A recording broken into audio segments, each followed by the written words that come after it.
Tersebutlah di sebuah dusun di pinggir kota, tinggal sebuah keluarga. Kepala keluarganya bernama Haris. Dia tinggal bersama istri dan ketiga anaknya. Mereka sangat miskin, hingga untuk makan sehari-hari saja mereka sangat kekurangan.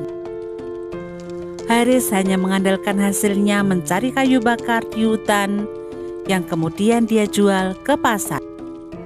Hasilnya memang tidak seberapa, tetapi dari sanalah mereka bisa bertahan hidup. Namun sudah seminggu ini, hujan terus-menerus turun dengan lebatnya. Haris tidak bisa pergi ke hutan untuk mencari kayu bakar. Mereka terpaksa bertahan dengan persediaan makanan di gudang. Tentu saja, lama-kelamaan persediaan mereka semakin sedikit. Hingga suatu hari, istri Haris menghampirinya. "Ayah, saya khawatir dengan keadaan anak-anak kita. Kita tidak punya persediaan makanan lagi. Makanan yang tersisa hanya tinggal 5 butir kentang, dan itu pun tidak cukup untuk makan kita berlima. Kita harus segera mencari uang untuk membeli makanan, Ayah," kata istri Haris. "Aku tahu," kata Haris. "Tapi bagaimana lagi? Hujan tidak juga mau berhenti. Aku tidak bisa mencari kayu di hutan." "Bersabarlah, Bu. Mudah-mudahan besok hari terang dan aku bisa bekerja. Biarlah persediaan terakhir kita, anak-anak saja yang makan." Menjelang sore hari, ada yang mengetuk pintu rumah Haris.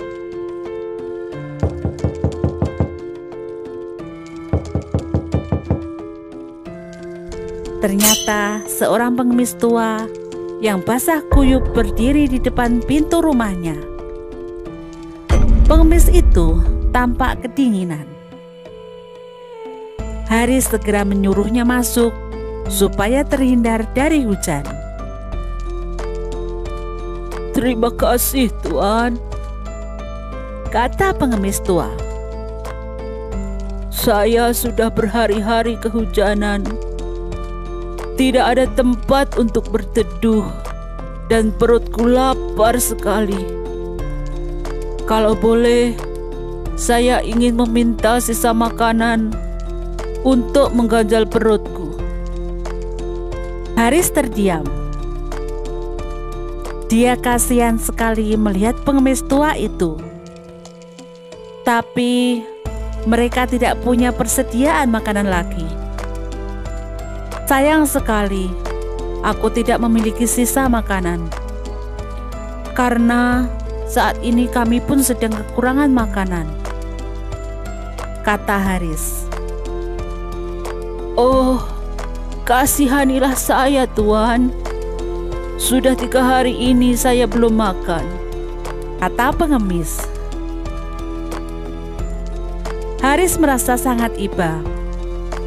Maka dia segera menghampiri istrinya dan berkata, "Bu, saya kasihan melihat pengemis tua itu. Bagaimana kalau kita berikan saja persediaan makanan terakhir kita? Mudah-mudahan anak-anak bisa bertahan dan besok hujan berhenti sehingga aku bisa bekerja mencari rezeki." "Baiklah, Pak. Saya akan segera memasak kentangnya," kata istri Haris. Akhirnya, istri Haris mengukus kentang yang tinggal 5 butir tersebut dan menghidangkannya kepada si pengemis tua. Pengemis tua itu memakan keempat kentangnya dan menyisakan sebutir kentang saja. Kemudian, setelah beristirahat sejenak, Si pengemis itu pun berpamitan. "Terima kasih Tuan. Karena Tuan, hari ini perutku tidak kelaparan." "Sama-sama, Kek," kata Haris. "Sudah seharusnya kita saling menolong." Setelah kepergian pengemis tua itu, Haris memandang satu butir kentang yang tersisa di piring dan berpikir, "Mana mungkin satu butir kentang ini bisa cukup untuk kami?" Namun, karena penasaran, maka dia mengajak keluarganya untuk berkumpul dan kemudian mengiris-iris kentang itu menjadi 5 iris. Ajaib! Ternyata kelima iris kentang itu berubah menjadi 5 butir kentang dan demikian seterusnya. Alhasil, Haris dan keluarganya tidak kekurangan makanan. Bahkan, persediaan makanan mereka sekarang melimpah. Haris dan keluarganya sangat bersyukur atas anugerahnya. Tidak lupa, dia pun membagi-bagikan kepada tetangga-tetangga mereka yang kekurangan. Sayangnya, Haris tidak pernah bisa menemukan pengemis tua yang telah memberikan keajaiban bagi keluarganya. Mereka hanya bisa mendoakan keselamatan baginya dan berharap yang terbaik untuk pengemis itu.